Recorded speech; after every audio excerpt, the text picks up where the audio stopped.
show. The shirt is off the cuff once again. Welcome back. Good to be back. Good to be back as always. Busy. That's where I've been. That's what I've been doing. Also, for those of you who occasionally wonder, currently sober. Going on 10 days now, actually. Yeah. Do this about once a year. I usually go anywhere from like 2 weeks to a month with no drinking whatsoever. And this is that time now. This is day 10. I'm either going to go back to my potable ways, either for St. Patrick's Day or possibly for the Russians' birthday, which is April 2nd. So, I'll keep you apprised of that situation. I like to do this every once in a while, once a year, give my body a break, let myself know that I'm not a true alcoholic, and be able to read the entire newspaper in one shot without any shots. Welcome back, everybody. I know a lot of you out there are probably waiting for me to do my animal show, and I'm going to do it, I promise you, but there's just so much material to go through. There's so many stories out there involving animals. I'm going to need to bring in help, I think, on this one to help with distilling which stories I want to talk about, really, because there's just so many. And or I could do multiple shows. Maybe I'll do a whole week on nothing but animal stories and canned corn. For those of you who got that last joke, good for you. You're an old listener, and I appreciate it. But today I've declared International Stupidity Day. That's what I'm calling it, because anytime I read international news, I have to tell you it's just as stupid as the good old USA news. It really is. It's just, homegrown news, foreign news. People are just as stupid in every other part of the world as they are here in the United States. They really are. Stupidity is one of those things that crosses international boundaries. It crosses gender, religion, political affiliation. And here's one for you that a lot of you may not realize. Stupidity crosses education levels. Okay? Just because you have a PhD doesn't mean you're not fucking stupid. All right? It's a really good chance you are really quite stupid, just not necessarily in the way that you define stupidity. But trust me, there's a good chance you're stupid. I know I am. So I collected a bunch of stories from around the world to see where we're at. Every once in a while I like to check in with the rest of the planet and make sure it's just as stupid as it normally is. And once again, I'm officially declaring today International Stupidity Day. All right, and that being what day is it? Monday, I think, or the 2nd of March. Yeah, that's right. Yeah. It's an International Stupidity Day, according to me, all right? Now, before I move on to the rest of the world, let's start out with a little homegrown stupidity of our own right here in the good old US of A. From the city of West Carson, a 17-year-old boy died of a gunshot wound to his head. And this death was declared a suicide. Now, you're wondering to yourself, well, you don't know Joe. Maybe he was having a hard time in life. Maybe he was dealing with a lot of issues, a lot of his inner demons, drugs, alcohol, sexual orientation, maybe physical, mental, emotional abuse at home, trouble with the family. Maybe he was being molested. Maybe he was being bullied at school, and that's why he killed himself. No. That's not what happened. The 17-year-old boy died just a little after midnight on Monday after two other teens begged him not to do it. Which is when he pulled out a .38 special revolver and began to play Russian roulette. That's right. The boy, whose name has not been released, held the gun to his head and pulled the trigger. Bullet killed him, said Los Angeles County Sheriff's Deputy Juanita Navarro Suarez. The shooting happened in the teenager's bedroom in an apartment in West Carson community. See, I have no sympathy for this kid. I don't. You're playing Russian roulette. You know what? Let's see. Your average revolver has 6 chambers. You have a 1 in 6 chance of getting shot in the head. Or you look at the odds the other way, 5 to 1. You know, and those are pretty good odds, I will admit. You know, you play Russian roulette. You know, 1 bullet in 1 chamber. You spin it. You put it to your temple. Bang. Okay, then. The odds are good. But why would you play? Why would you do that? You know, so so thus no sympathy for this young man.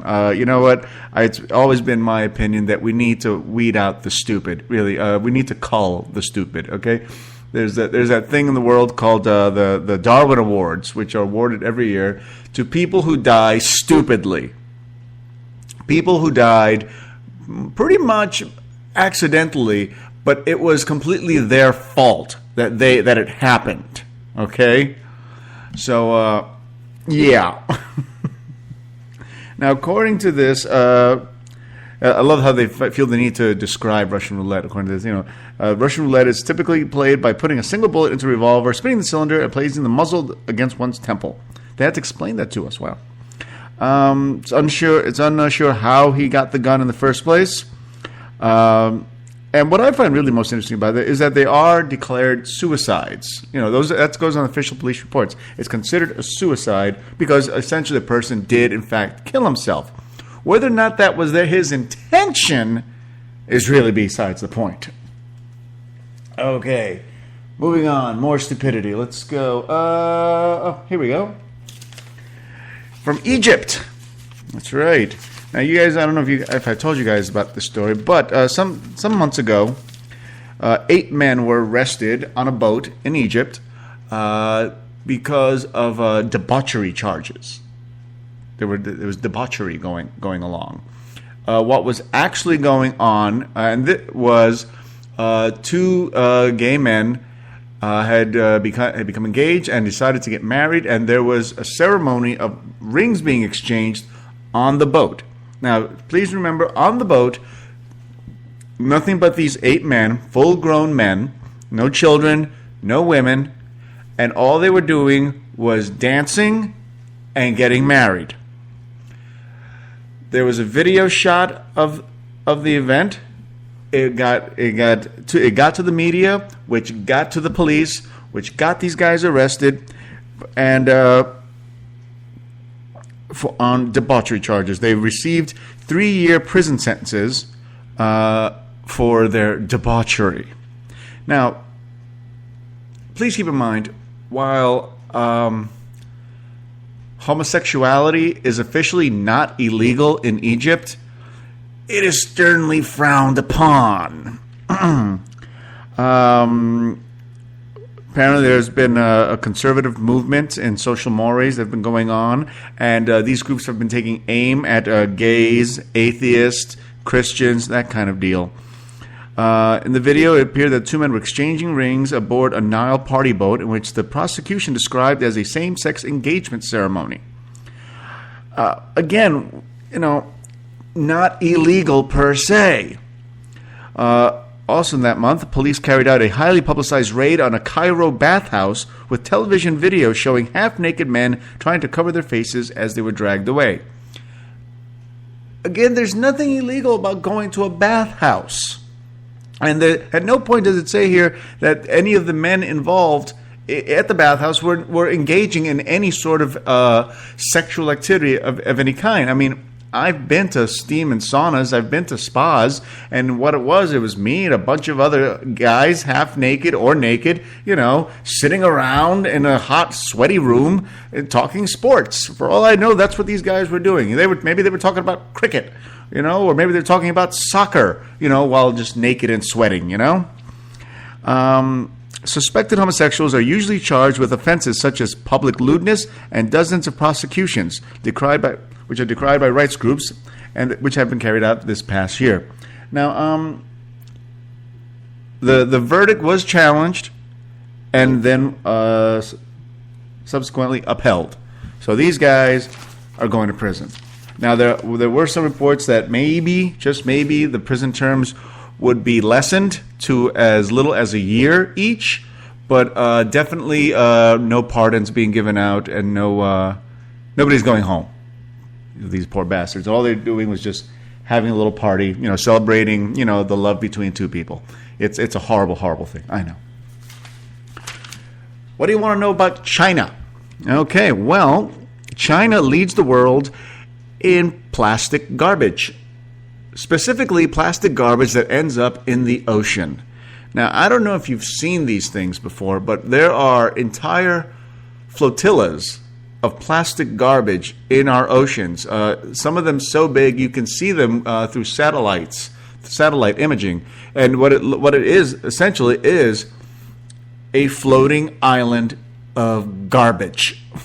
I mean, some of these things are huge. They're like the size of buildings, just floating along on the ocean. Now, how much are we talking about? Apparently, according to this, millions of tons of plastic trash flow into the world's oceans each year. A new study that finds that most of it comes from China and developing economies in Asia. The study published in Friday's edition of the journal Science estimates that China's heavily coastal population contributes 1.3 to 3.5 million metric tons of plastic to the world's oceans each year, largely due to mismanaged waste. And in accordance with that, 8 of the top 10 contributors were in Asia. So out of all the countries in the world that contribute to the amount of plastic that's in our oceans, contaminating our oceans, being ingested by marine life, choking and killing marine life, 8 out of 10 of these countries are in Asia, including Indonesia, the Philippines, Vietnam, Sri Lanka, Thailand, Malaysia, and Bangladesh. And of course, let's not forget the big boy in the party, China. These countries, they feel the estimate is that 4.8 million to 12.7 million metric tons of plastic wound up in the world's oceans in just 2010. Okay. Now, this is, according to them, a low estimate. They're being kind. The scientists are being kind here. This is the low end estimate, which is, mind you, the amount of plastic that's being contributed by these 8 countries is equivalent to the amount of tuna fished from the ocean in a single year. So basically, we're taking fish out of the ocean and replacing it with plastic garbage. According to the LA Times here, assuming that the true figure is in the middle of the range of about 8 million metric tons, the amount of debris is, quote, is the same as 5 trash bags filled with plastic for every foot of coastline in the world. That's amazing. So I want you to imagine the entire planet and all the coasts, all the beaches, all that, all around the world. Imagine 5 bags of garbage for every foot of the coastline. That's just nuts. Oh my God. Before I go, a quick little fun tidbit for you. We had a really big lottery here in the United States. It went up to something like $500 million just about a week or two ago. And of course, we all dream about winning the lottery and what we would do with all the money. And of course, every time this kind of thing comes up, the statisticians like to remind us just how unlikely it is that you're going to win. And here are some odds for you. The odds of having an 11th toe, 1 in 500. That's right. You look at your average 500 people, one of them probably has an extra toe. It's the odds of dying from flesh-eating bacteria, 1 in a million. I like my odds. Okay, chance of being struck by lightning. This really surprised me. 1 in 12,000. That's a lot more people than I imagined. I mean, you got to consider, when you consider a city like Los Angeles, which has something like 12 million people, I mean, that's a lot of people getting hit by lightning. Let's see, odds of dating a supermodel. 1 in 880,000. So that's pretty good. I mean, think about it. That means one man in 880,000 is going to date a supermodel. No, those are not good odds, actually. No, it's not going to happen. Let's see, odds of dying in a shark attack. 1 in 3.1 million. So your odds are good, people. Go for a swim. It's okay. Odds of an American being killed in a terrorist attack. 1 in 20 million. So we're pretty good. We're pretty safe for the most part. A few certain dates aside, we're pretty good there. Odds of any person's lifetime odds of being killed by an asteroid impact. The odds of you being killed by an asteroid. 1 in 700,000. And all these incredible odds of things that you think will never ever happen to you are still way more likely than you winning the lottery, which is 1 in 176 million. Okay, today's music is being brought to you by several people. Our first song was by B.D. Lenz and the song Along the Way. Next up, we have Dog's Eye View and their song Waterline. I'm Joe the Shirt. I'm off the cuff, and I'll be right back.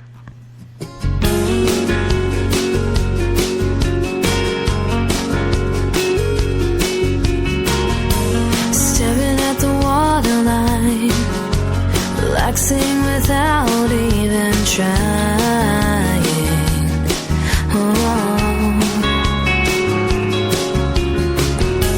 Summer's come to an end. I don't know where to begin the rest of my life. So I'll keep searching for something I can call my own. This world keeps turning. Somehow I'm still trying to survive. Give it time. Share the Shirt is off the cuff. Welcome back, everybody. Okay, we are discussing International Stupidity Day, and there's a lot of stupidity to go around, believe you me. All right, here's a story for you. Coming in from Paris there. Apparently, you may remember some weeks ago the whole Je suis Charlie, the Charlie Hebdo story, where some terrorist went into the Charlie Hebdo headquarters and shot up and killed a bunch of people, shot up a deli, and just acted like assholes in general. Well, that, along with everything else that's been leading up to it, has led to some anti-Islamic rallying. People are getting a little sick and tired. It seems like every time they turn around, there's some Muslim there shooting up the place, blowing up a plane, shooting up a newspaper office, shooting up a deli, setting off bombs in trains, and yes, it's absolutely true. A lot of the people that are committing these atrocities are in fact Muslims, and I'm bringing this up first to let you know that I have nothing in particular against Muslims. As you guys all know, I hate all religion equally. But, it's Muslims that are in the news right now. You don't hear about too many other religions going off on these wild killing sprees, It does happen. Don't fool yourself into thinking it doesn't happen, okay? Christians go on killing sprees, all right? Jews have been known to go on killing sprees.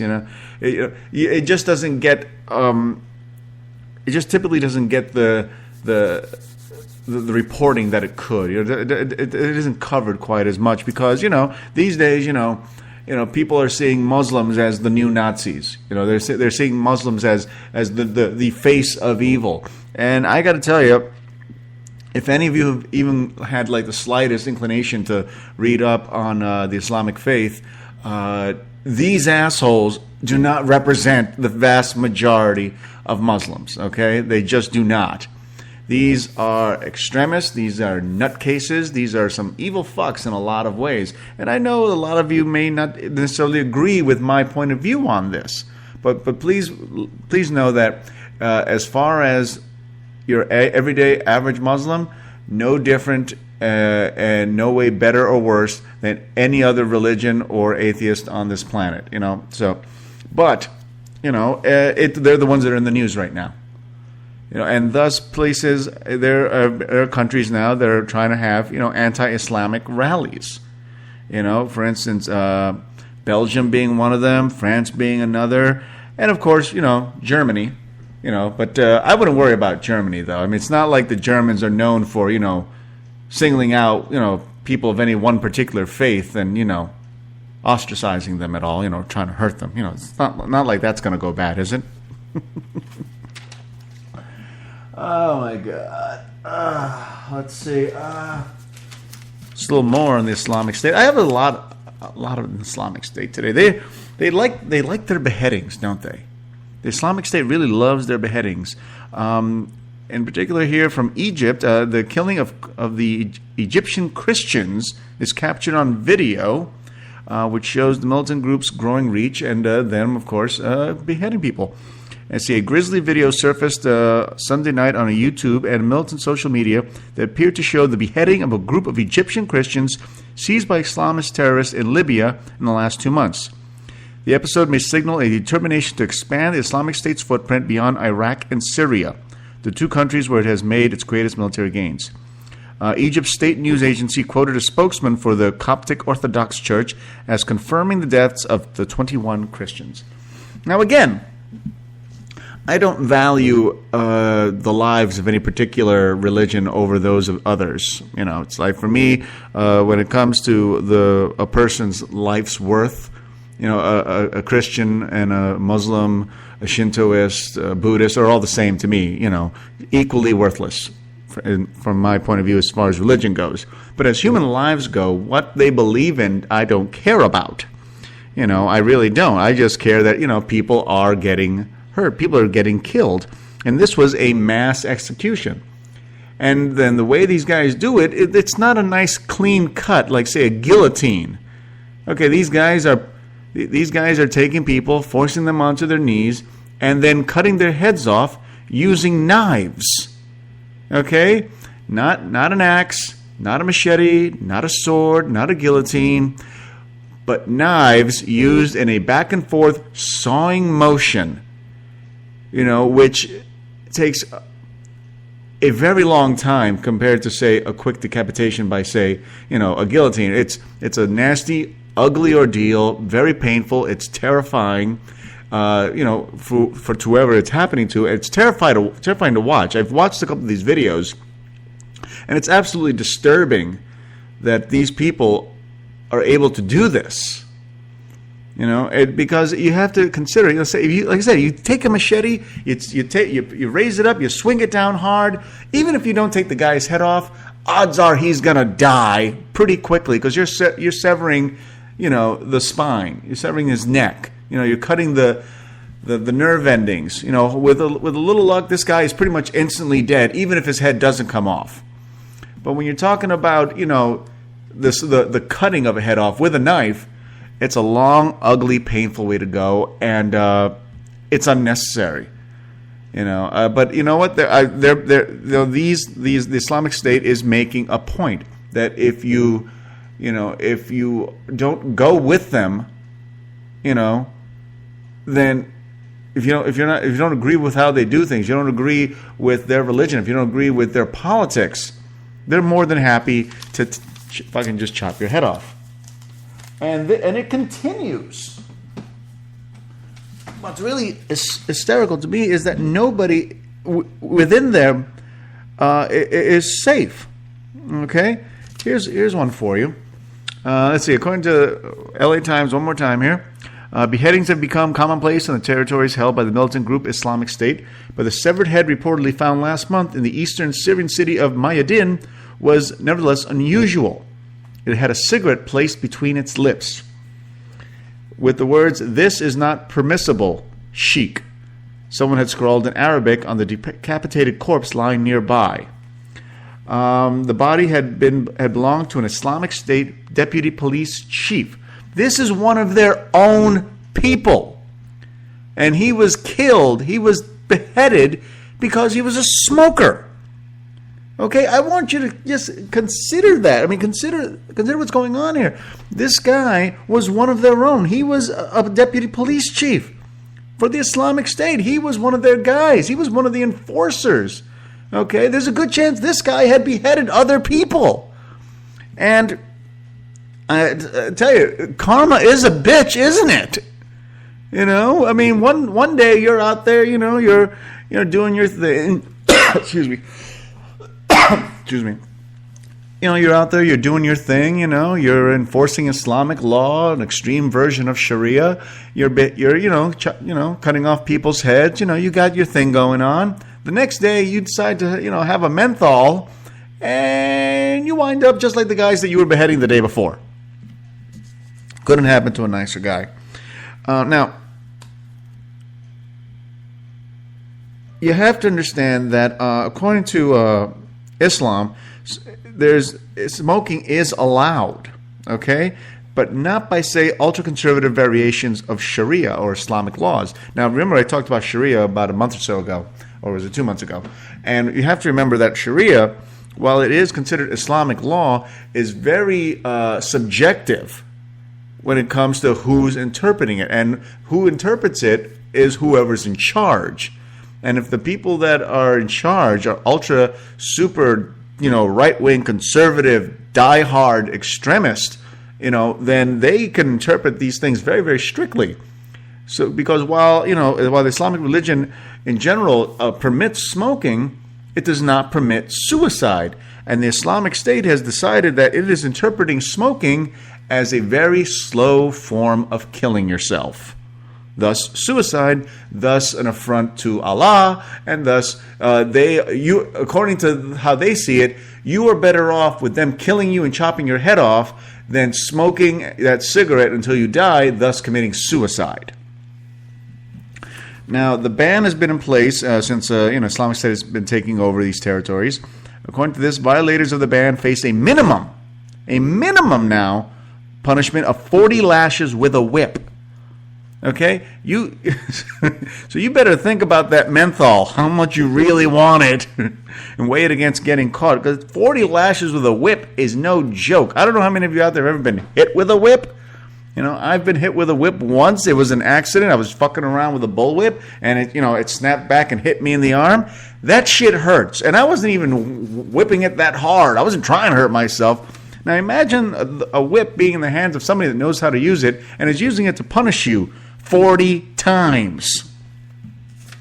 According to this, repeat offenders face lashes as well as prison time, as in the case of the beheaded police official, may even be executed, according to activists contacted in Islamic State's self-declared capital of Raqqa in northeastern Syria. Let's see. A French citizen, Flavien Moreau, 27 years old, decided to join the Islamic State, was convicted on terrorism charges upon his return to France and given a 7-year prison sentence, according to the news channel. Why did he leave the Islamic State? Apparently, his career as an extremist warrior had been brief. Only 2 weeks after joining the group, he said he handed over his Kalashnikov rifle and headed back to Europe. Why? Because he's a smoker, just like all French are, I guess. According to him, I really struggled with not smoking.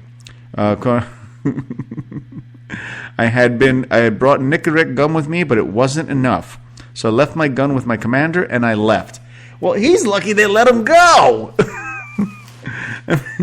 I mean, by certain views of Sharia, that could be considered a desertion. Oh, so you love Allah, you love our cause, but you can't give up smoking? Take off with his head. And it's time for a break. Our next musical number is by Hotel Hunger and their song Sympathy. I'm Joe the Shirt. I'm off the cuff, and I'll be right back.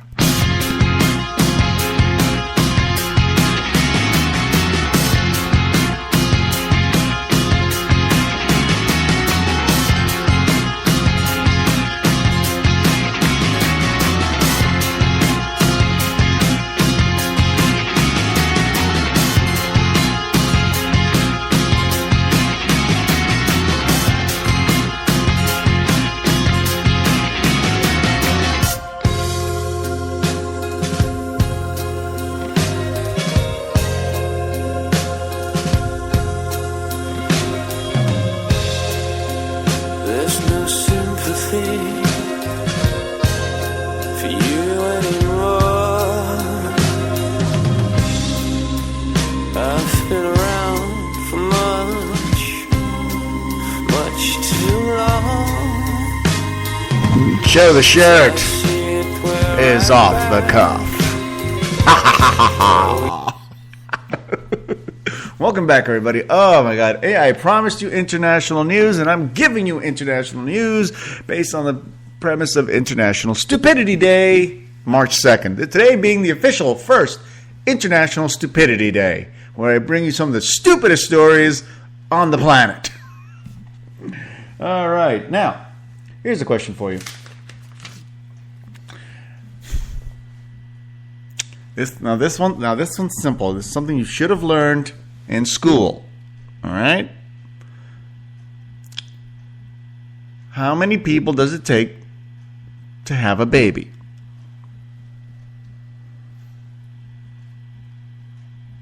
If you said 2, you are correct. But now, if you said 3, you'd also be correct.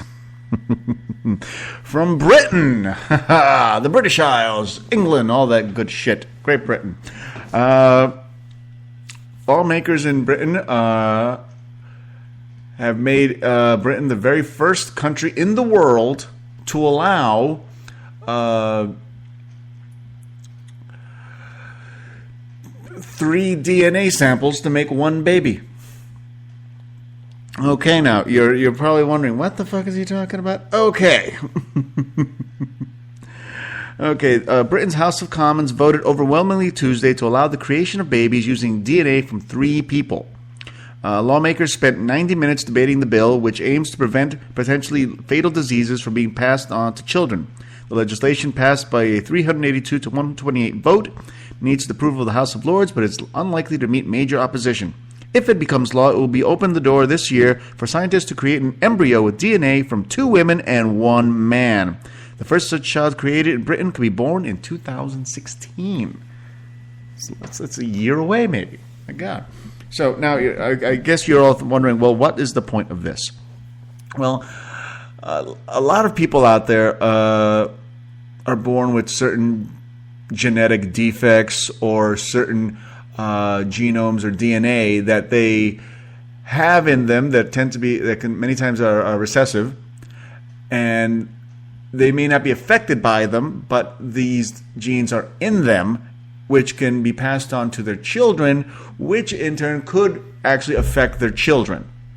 Certain diseases, abnormalities, so that even if a parent is not affected by the disease, they can in fact be a carrier and pass it on to their child. Now, in the past, when potential parents find out about these situations, something they would do is they would roll the dice and hope their kid comes out healthy. They might consider in vitro artificial insemination. Maybe getting a surrogate. Say if it's the mother that has the defects in her DNA, maybe they could take maybe they could then inseminate another woman with using the father's DNA, so it's at least half theirs. But now that what's going on here is they think of it like, oh God, it's hard to describe. Well, they take the genetic material from 3 people, 2 women, 1 man. So we're talking about the birth mother and the actual, blood father, and say the mother or the father, say the mother has some genetic faults, some genetic problems. Maybe something's missing, maybe something is defective. They take the other woman's DNA, healthy DNA, in respects to what the mother is missing, and replace the mother's DNA with the other woman's DNA so that it's no longer defective. Now, mind you, while people are 50-50 mom and dad, it's still going to be 50% dad and it's more than likely going to be about 49% mom, and then 1% or 2% maybe will be this other woman's DNA filling in the gaps or replacing defective DNA in the mother so that the baby is born without these defects. Now, if that doesn't sound like a sci-fi movie waiting to happen, where something disastrous happens at the end, I don't know what is. We just love fucking with our DNA. I've always said it's you know what? If you have fucked up DNA and you know it and you know you can be passed on, well, maybe you shouldn't have kids. You know, if the potential's high that it's going to be all fucked up and your kid's going to have like a third eye growing out of his asshole, then maybe you shouldn't have kids. You know, maybe adopt. Plenty of kids out there that need a home. But actually, I'll get into that in a second here. Now, let's see. What this is how the process works. Let's see if maybe the way they put it together makes more sense here. The process would start with an egg from a healthy donor. Her mitochondrial DNA would be preserved, but her nuclear DNA, the genetic information stored in 23 pairs of chromosomes, would be removed and replaced with the nuclear DNA from the would-be mother. That hybrid egg would then be joined with the sperm and implanted into the mother's womb as in a typical in vitro fertilization procedure. According to this, yes, far less than 1% of a newborn's DNA would come from the woman who donated the egg. Her mitochondrial DNA would have no effect on characteristics such as appearance because these are based on nuclear DNA, which is inherited from both mother and father. Now, there are ethical concerns that have been brought up in response to this particular story. The number one thing about it being designer babies. Now, I want you to think about that because now it's possible, isn't it? You know, because now you can basically pick and choose characteristics that your child may have. Look, the Nazis could make their own super race now if they wanted to. They could make sure that every child is born blonde and blue-eyed. They got all the DNA information down, right? They can do whatever they want.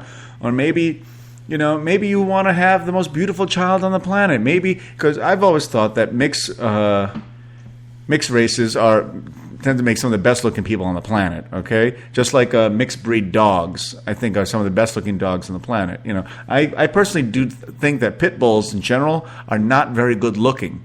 But a pit bull mixed with another breed of dog, for some reason, brings out this magical-looking animal that's just incredibly good-looking, very well-built, very healthy, very few to no genetic problems, and like I said, they're just generally healthier than other dogs. Mixed breeds are healthier than purebreds in general. But here now, it becomes a problem because maybe people will be making designer babies. Maybe you decide you want to have a baby that's going to be 6'10" with a 32-inch vertical leap. You can mass produce basketball players and baseball players and football players or supermodels. And of course, then there's the religious aspect of this. The Catholic Church does not like this idea. According to them, it is playing God. And according to them, God created man and woman to come together and, go forth and be fruitful, have babies, man and woman. All right? Women and women can't have babies naturally. Men and men cannot have babies naturally. Men and women have babies naturally. I'm not saying it's morally right or wrong. I don't give a shit about morals and ethics here.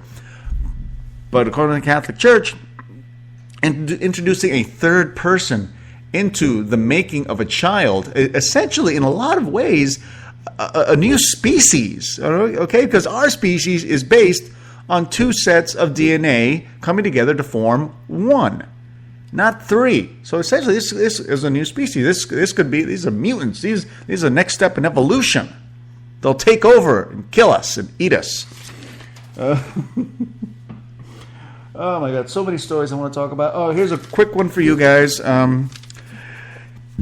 If you happen to be married in South Korea, feel free to cheat on your wife or husband. It is now officially legal to do so. That's right, you heard me.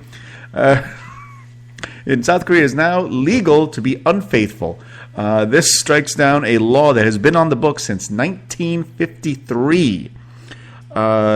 If you're wondering, how often do people actually get arrested for, being unfaithful to their significant other in South Korea? Well, according to the statistics I have here, let's see, since 1985, 53,000 South Koreans have been indicted on adultery charges.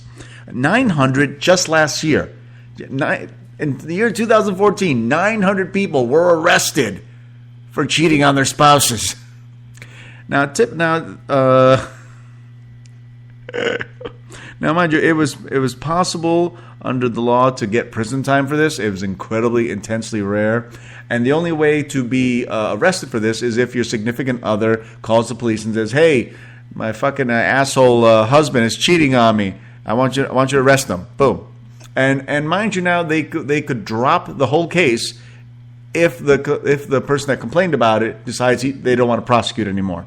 So basically, your wife can get you arrested for cheating on her, have you put in jail, have you prosecuted, but at any time before the decision comes down, she can just go, "Okay, I think he's learned his lesson. Let him go." And finally, I have so many other stories, but I have to get these out there. If you happen to be an albino, avoid going to Tanzania as much as humanly possible, because apparently Tanzania leads the world in killing albinos. That is absolutely correct. According to this here story here, very traditional African religious witchcraft practice, however way you want to put it, involves using the limbs of albinos for certain ceremonies and spells and what have you. And what typically happens is a few men will just burst into somebody's house, grab an albino, and then proceed to chop off their limbs. That's for the purpose of that. That's for like easy carry. Like, for instance, they mentioned here that one limb can be sold for as much as $600 in Tanzania. And now, if the person is patient enough, if the abductor is patient enough, and abducts the entire person alive, one alive albino can sell for as much as $75,000. Now, I know you're wondering, how often does this possibly happen? Well, apparently a lot more than you might think. Now, you don't really run into albinos all that much, but at least 74 albinos have been killed in Tanzania in the last 10 years. Okay? And it's a condition that affects 1 in 2,000 Tanzanians. So, we're talking about literally you are born with a target on your ass. And mind you, and what's really funny, these particular tribal practices were only banned last year. It's official. Mind you, murder and chopping up, killing, albinos was already against the law, just as, just murder in general of anybody is against the law. But now they're specifically targeting this particular practice, which is not limited to adults. Children as young as 4 years old have been known to be abducted and chopped up. Babies, the elderly, and talk about suffering for something that's completely out of your control. And I am out of fucking time. God damn it. Anyway, thank you for listening. I know it's been a long time since I've been back, but I'm here and I'm going to try to keep coming back. Last music is called Eddie C. by Eddie C. with their song Afro. Thank you for listening. I'm Joe the Sherp, and I'm off the cuff. And happy International Stupidity Day.